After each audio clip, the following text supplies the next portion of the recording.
and welcome back to Brie. My name is Brittany and today we are doing something very exciting because last night I got to go to a movie premiere for, can you guess it, we've got the hammock here, I'm in a 90s theme, it's Captain Marvel! With a huge thanks to Shout Communications for inviting me for that day, as well as Nova Stream. I got to see the Brisbane premiere last night and I'm so excited and I'm so happy, let me tell you why. Okay, now we're good. So, the film Captain Marvel follows Veers, who is Brie Larson and Carol Danvers and Captain Marvel. But Veers is a part of a Kree military unit who's going out on a mission, but she gets captured by Skrulls. And in her attempt to escape, she finds herself on Earth about a day away from her crew. And she has to stop an alien invasion with the help of Nick Fury, Maria Rambeau, and Goose the Cat.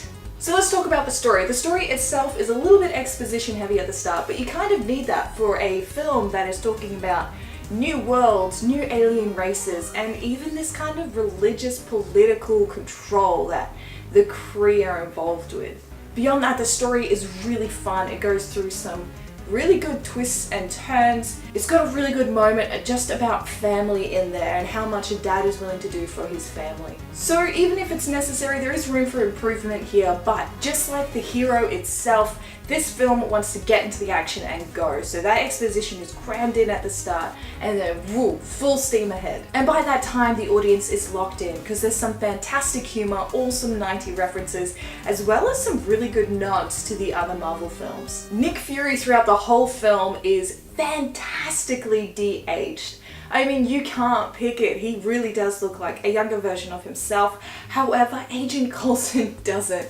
We've got a bit of the uncanny valley happening here where he just looks slightly off.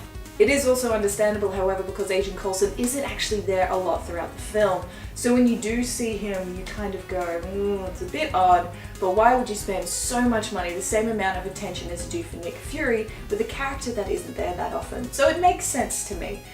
However unnerving it can be. Another visual effects element that just didn't quite fit was this part of Brie Larson's face when she's flying through space or where she's doing something that is quite action-packed. It's always actually when she has her helmet on.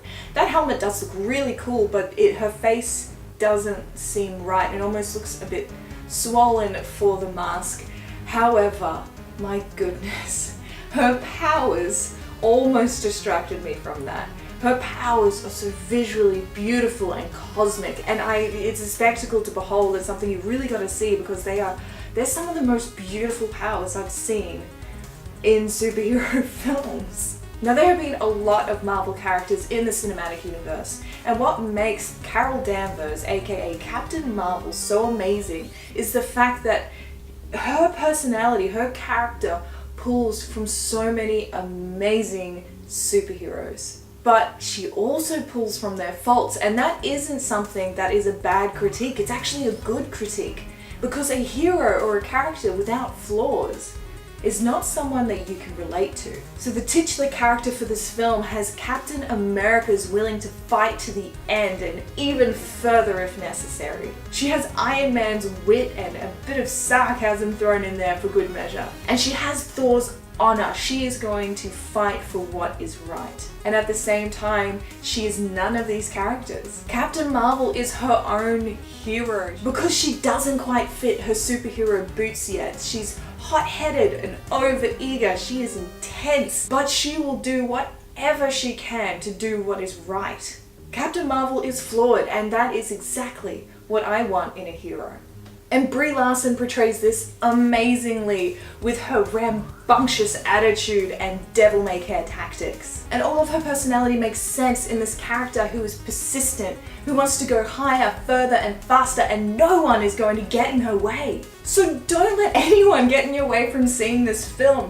It is beautiful, it is colorful, it is funny.